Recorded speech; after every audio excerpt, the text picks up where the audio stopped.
pas le Bokono qui parle, hein, c'est le FA qui parle. Et c'est quelqu'un qui a commandé la consultation.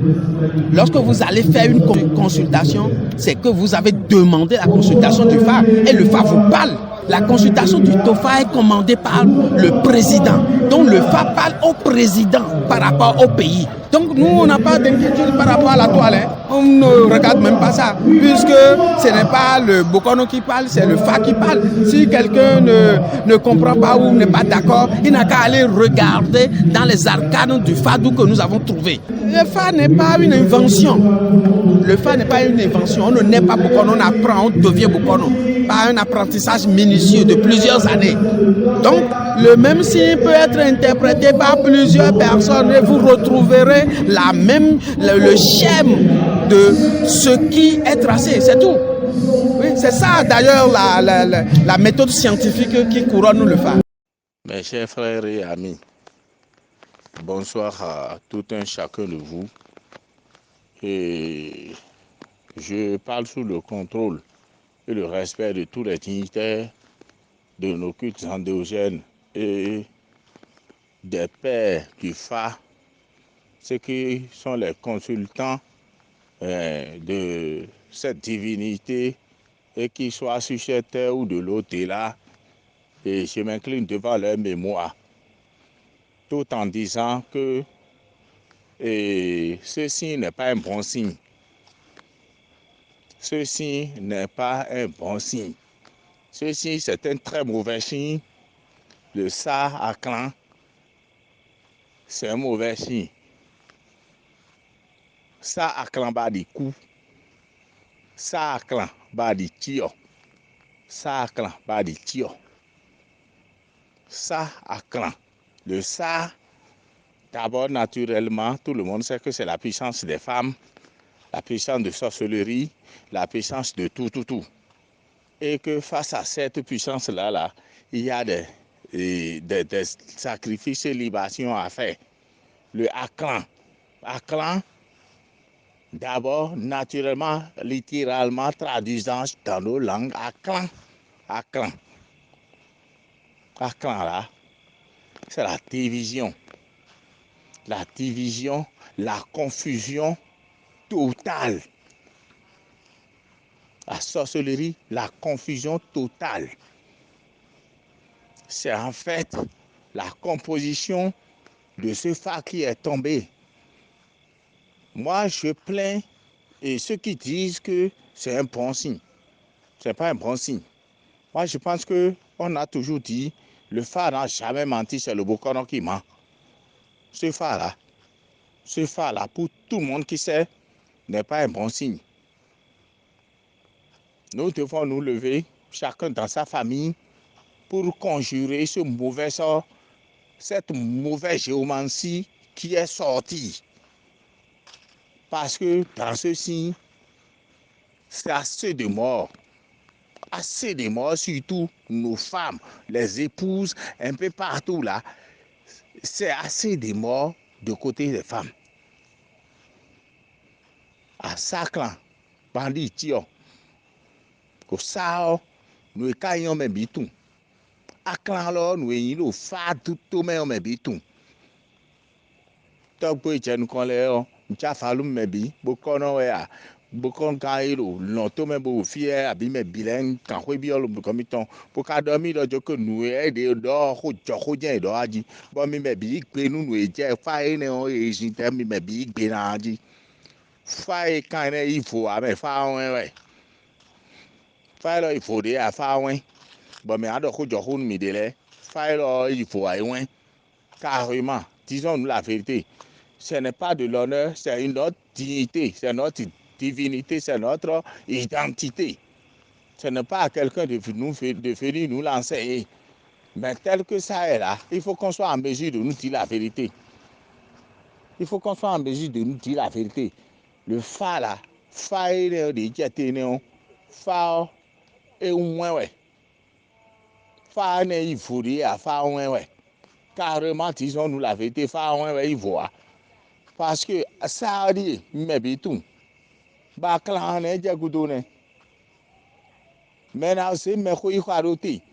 bolo fato me même feto me khosule de so mi cambio kanji bo cambio de ko nuero fa le kan do jewe aji bo fa onu to aji nya do mi do jo ko fa lo fa kun ifo fa wen down ba so lo te tambo na wa ma mo ahon mi na c'est ouvert down. Ceux qui ont dit que le phare là c'est un bon signe, ils ont menti. Au moins pour cela, on ne va pas nous interpeller parce que c'est de notre tradition. Voilà. Eyo, ndagwago, agwago. Bo a fagbasa bo kono do yon meto kan gbetan lo fi. Bo a sen fa dajado. Lo ra hoso akama hunto han sino me yopo me ho mi e. Mi cho mi ma fonda gbe na. Mi kana no fonda gbe. Yo die wa bo da ho me ikun gbanji. Bene ikun gbanji o mi no kan to o sin faro kwe o bo kwe afo o kono kwene 2024 sin fa emi waro kin kan o idinbe ja yi. C'est tout la clebo. Douto dunole mi ja valu ye bo ife. Bo irundu odo li fo yo meyon. Mi imo sa do misi bo mo akan do amiyon. Mi so duwe yin sa do pono geyo e blo yon no ime wiwi. Mi so akan do pono geyo lo so yon no bo ime wiwi. Ba fa duwe wale biblo yon no wiwi. E ka huko a e mon la me bo ime poye. Sa akan ane. Sa kan imi kawa mon fa do dagbe ta won bo jayi e kan bo me ku a me jason a bo ne to bo na di e wa ndo we na mo dagbe àlàáfíà bo pati na jagon pagudo e lo do mi bo ja teme di on kama sani ma no mi wo mi ni ka han le gba po do so kwe su odo wu bo na mo fifa do sa akanji sa akan e da yi hu temi kono daka ka bo no sa kan adoke kan do yon no kwesili sa akala edo gbe yi won de teka dawe mi ka de bono sa kan do yon no kwesili afa duwe yo ejayo we lo meyon adulte yon na supo do yon le down edo medo mo mi do bokono do yon meto kan gbe we kan do mo sin poji le mo afa do l'adulte serait vraiment beaucoup dans le pays, le Bénin. Et doit y avoir des termes da. Bon, ça quand on peut s'y, on peut s'y fonctionner d'État, commerçante de bon mino do bureau mais bon. Bon et to ko pere da sou mi ton le di bon mino secrétariat lo fide alo pade bon nous comble nous DG mi ton le no support mi ma do comme me ton le bo ado. Ye we wan do mi o do saklanji sakalane edo sawe mina sakala we chubo lai mi wo mina wa tambo idale la go sakalane edo de agbeta fu swede soro pobo hu janta hu kini wagbo bo we karo ho tome oporo hu howe beno do la e ole ka ku do da afona sobo ilanda ho hu okon di golomie edo pe po e mi we di sawe mi na sa klan amada po e mi we a sama sa klan bo e mi we sama sa klan la e mi we a sama sa klan pe po e je mi we di sama sa klan e da po e mi wu chini e mi wu agboro pe en wu diyan ni khlede kui sawe mi kana le sa klan kwa chobo ikomba fado eyi to gae do to onu le do men kpo ni to ga men kpo ya hoswa mo me de jembo do tuton bo gembe do kan yiwe ye tonde bo hunde bon mo ko itokun abi o tonde bo ko propager no bi bo ja wi wa gbe ti fun mo ko da lo itome amo e de sous les conscience et ton voix e kpo do jauge de conscience me do mana wa évoquer no lo dialogue mana démarrer ba wana tomine afade ni ma gwa dodo no eko togo no gle di bodo do wulu finele wewu bodo mi na wa ijele o mai mo anu na jo do no poro no gle no poro to so no wa bo ma ya lo no golo be o ro pe lo mo ton balawe boko odo trésofie ton fo una wando boka o ton fie rien ale gbon bo pe lo udo wi me ye we da gabo ton le no blogbon yi e fo duri na ite sakran ne e do pe po di mi hubo wa gbo janta alo pa e kana yi kon gbe round di makale yo yi kon sakran ne sakran ka de na wa seyon nde le domaine espionnage tentative de destruction de démolition et dans son pot tant de quoi mais aïe ouais to bo ouais to ebe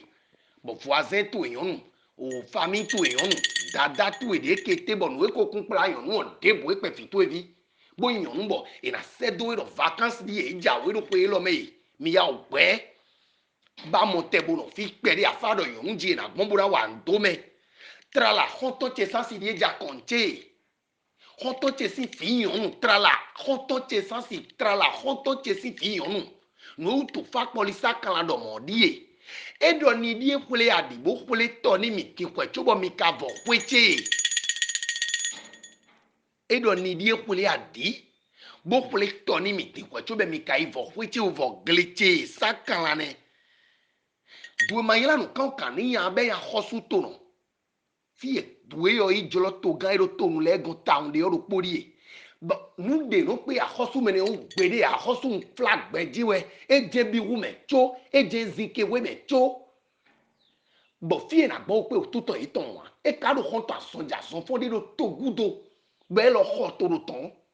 fie afa ro to me hosu la de ro to mi ton dile e na ka bi oro yo vo hosu e mi so ben si je ka Patrice son excellence Patrice Tanaz Guillaume Talon wea kabi ahosu dada ero homele wea do ahosu we mi do bene mi do home hosu buru toga to hosu no ta fo ko do fadia e na ikabio e ahosu do hoto sato to be pe ka veo be kado le na agun kon wi ton ba o mamo e wa iso alopoli mejoro do teje mi karo kon wi ton di e mo sakra bodo ni do yon we na se de bo yon we na ifo ahi we to gbe yon we je tafo ba wa manu gbe obi bo na so gbe so wa do ni bo fie na gbo wi na tom no bo se fi ton de bodo fi ton jijiwe de fi yon ni no kon ton fi o ja we yi ton ple wa kon ton te san si pan fi ton pa mana wa bo kon ton te vi ona ja kon te no gbe bo na gbe ne yon nu so fi da ibo di do fi yon no fine yon vudu no pasina sasa eton fi no gbon me no redo do to me bono ma wa bono iba wa no pele o fi o ton chobo ifo ido gbe ni toton ka do biba ona hoto o do to ton ji bo to ton na blada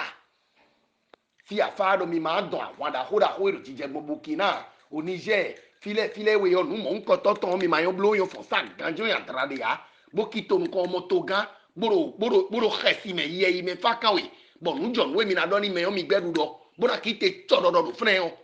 nu we manager to me onu na wa je yon vi yo for trésofie ton chobo idoni toton fie je de ba wan ka wa gbe yo ne ma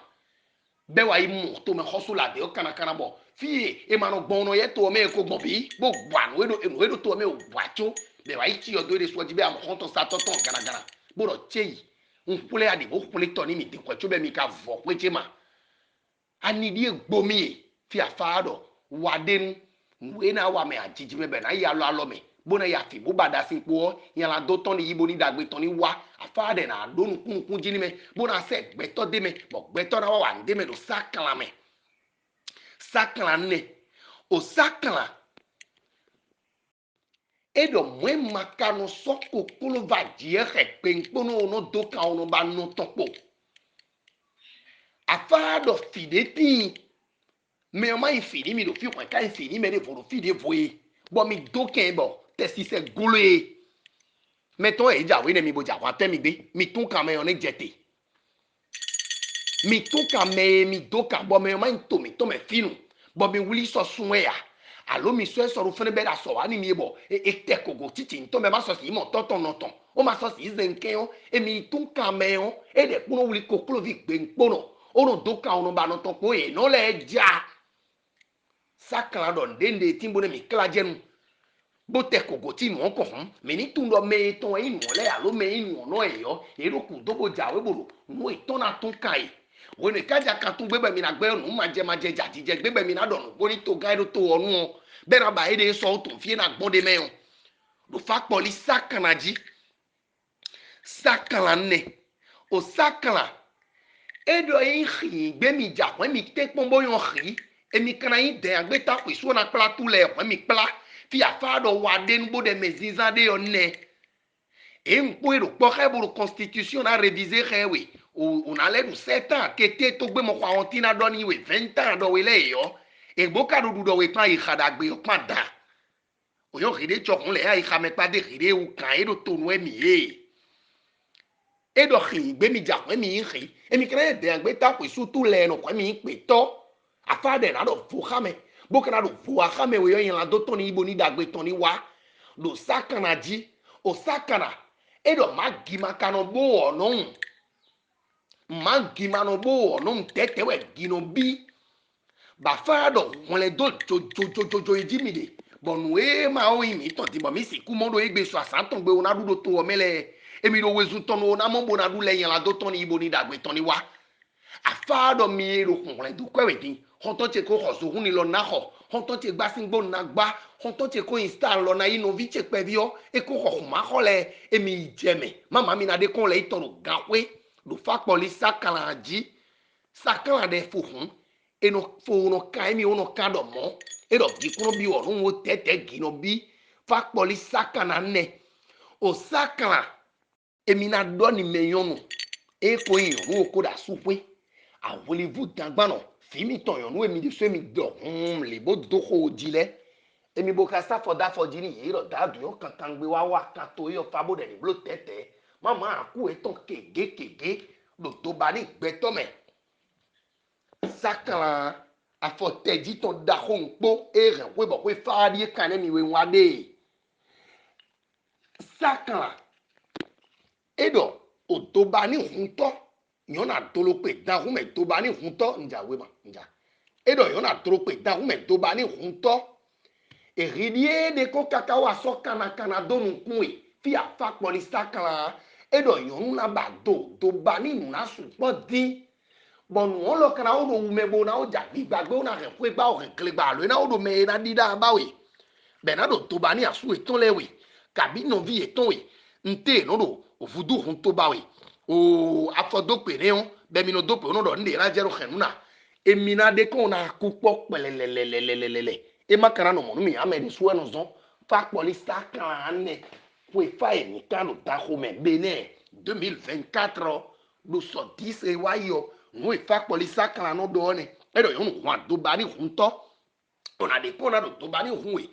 ó kàrà wá sọ kàràkàrà dónú kún àfàrọ hùn èrò tó ọ mẹlẹ kabi bode we ba so mi ton le wana anikawe o ndewe be no afado no e bi ehunu inte bodo yonu e na jeme yo bawe do fa poli saka won ji o saka e do mi saka ba di tio afado mo precaution na supo me khode do ase gonpo no de bodo pe be bo pe vile masaravo file ko kare ro pe jidion e de ma so vivo mo we file ro pe o e de ma so su ku ba ko da gbe ba ko ro do mesi do ko me wo sin no glo le o afado mo precaution jawe e do mi saka bona di tio fi afa fo e na di oku obli do po bo me nta oku o kana ho do pe to gbe de o kanji me na ye mi ka to fa pe o mi na le so fa da e obi aka don we yo di o kan le me we na kabi to vi le me be na tun fi ali ogbon bo na so ali yonu bo to lo saka ji o saka ne saka fa ihan be no jia mo ma kanu pa fa no kanu to cheme ndo boru boro boye oro bosise boro denu ido bo kono mi ton meto kan tuyon kan gbe sin zin vie sa li oji poji le mo won abo aka saka ne mi bo de izan